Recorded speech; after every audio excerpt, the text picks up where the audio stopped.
Wild animals never kill for sport. Man is the only creature who finds amusement in the torture and death of his fellow beings. It appears that during the medieval era, people excelled at inventing torture devices that were not only stunning in design, but also horrifying in their brutality. Today, we bring you a collection of some of the most inventive methods they used to inflict suffering. Welcome to Tavern Tales. Rats Madness. The intense fear of rats and mice is known as musophobia. Like any phobia, the threat posed by these creatures is often irrational and exaggerated. But what if the danger was very real? Picture being cast into the ominously named dungeon among the rats, a cell submerged beneath the waterline in the murky depths of the Tower of London. There, shrouded in darkness, a man would find himself chained to the wall. As the tide began to rise, the contaminated waters would bring with them not only floating waste and debris, but also filthy rats. When the water receded, the vermin would be left behind, and the prisoner would be horrified to hear the tiny feet scurrying about in the pitch-black cell, squeaking and foraging for food. As the rats finally discovered the fresh meat on offer, the prisoner himself, they would start by nibbling and eventually tearing chunks of flesh, leaving him to scream in agony and terror.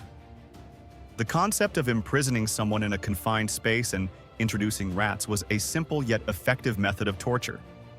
For many, the mere thought of rats crawling over them while they slept is utterly horrifying. In the pursuit of extracting information, instilling fear can be just as effective as inflicting physical pain.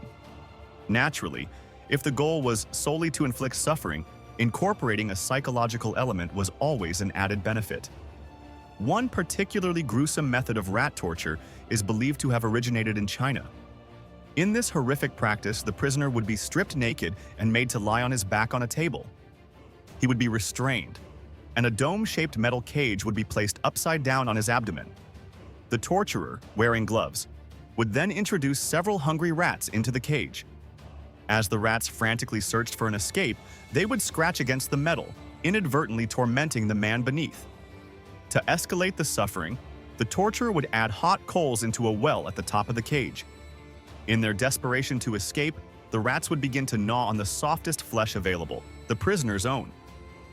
With their small, sharp teeth and claws, they would burrow into the victim's abdomen, wreaking havoc on his insides while he lay there, helpless and screaming in horror.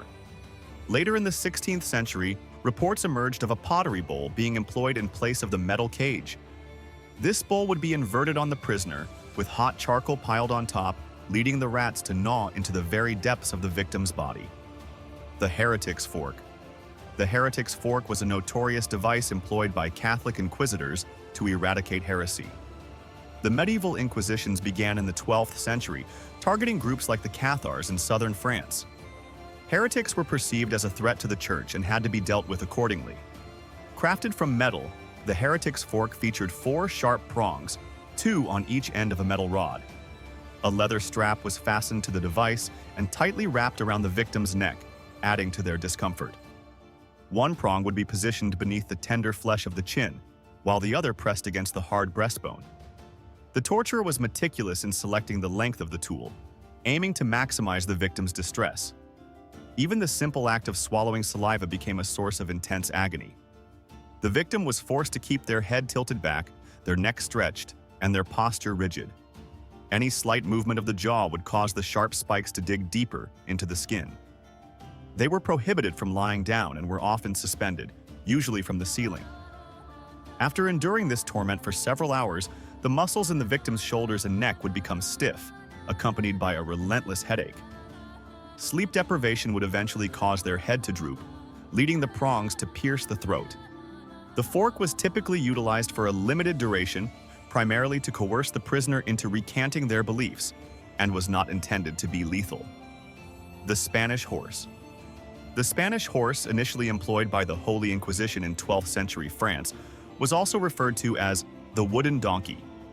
This cruel device took the form of a triangular box with a sharp, pointed top where the prisoner would sit. Typically standing 6 to 7 feet tall, it was supported by 4 sturdy legs. For theatrical effect, a horse's tail and a simulated head might be attached to the device. The condemned individual was forced to straddle the horse, with one leg on either side, causing their entire body weight to rest painfully on their crotch and bottom. Victims could endure this torturous position for hours, experiencing excruciating discomfort. To intensify the suffering, their feet would sometimes be tickled to provoke involuntary wriggling, or weights could be added to their legs to amplify the agony. If the goal was death, the victim might be left in this agonizing posture until their sacral bone and the base of the spine fractured, effectively splitting them in two. The pear of anguish. Commonly referred to as the choke pear, this horrific instrument was crafted from hard metal and derived its name from its pear-like shape.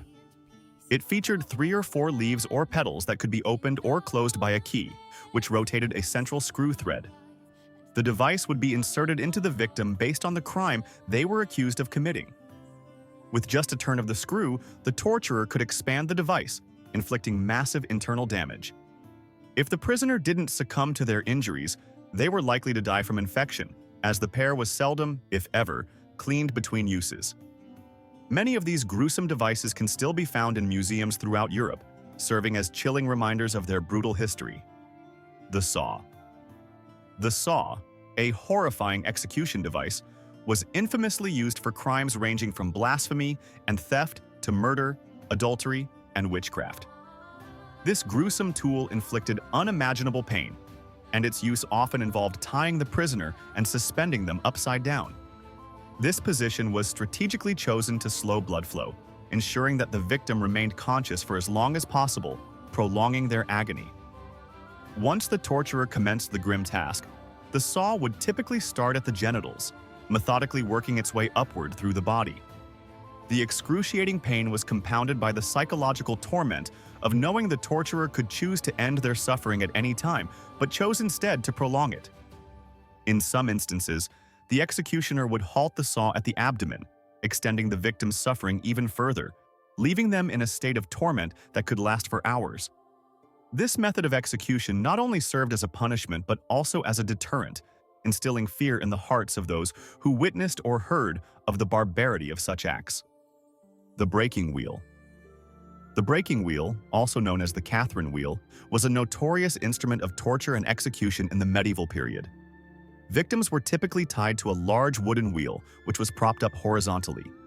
The executioner would then use a heavy iron bar to smash the victim's limbs, systematically breaking bones and rendering the person unable to move. This brutal method was designed not only to cause excruciating pain, but also to serve as a public spectacle meant to deter others from committing crimes. The broken limbs would be woven through the spokes of the wheel, leaving the victim in a twisted, contorted position, often exposed to the elements. To prolong suffering even further, some executioners would apply additional torture, such as placing the wheel over a fire or exposing the victim to extreme cold. The sight of a broken wheel, with the victim's mangled body displayed for all to see, sent a chilling message to society about the consequences of transgression. This method was not just about punishment. It was a horrific reminder of the power wielded by authorities and the lengths to which they would go to maintain control. Many victims did not die immediately, instead suffering for hours or even days before succumbing to their injuries, leaving an indelible mark on the collective memory of the medieval populace. Medieval torture devices reveal the dark side of human creativity and the lengths to which society would go to enforce law and order. From the gruesome saw to the torturous breaking wheel, these instruments were not only designed to inflict physical pain, but also to serve as chilling reminders of the consequences of defiance. Today, they stand as historical artifacts, inviting us to reflect on the brutality of past eras and the human capacity for cruelty. As we delve into these haunting tales, it's essential to remember the victims of these horrific practices and recognize how far we've come in understanding justice and humanity. If you enjoyed this journey into the past, don't forget to hit that like button and subscribe to Tavern Tales for more captivating stories. We'd love to hear your thoughts. What was the most shocking torture device we discussed today? Share your comments below. Until next time.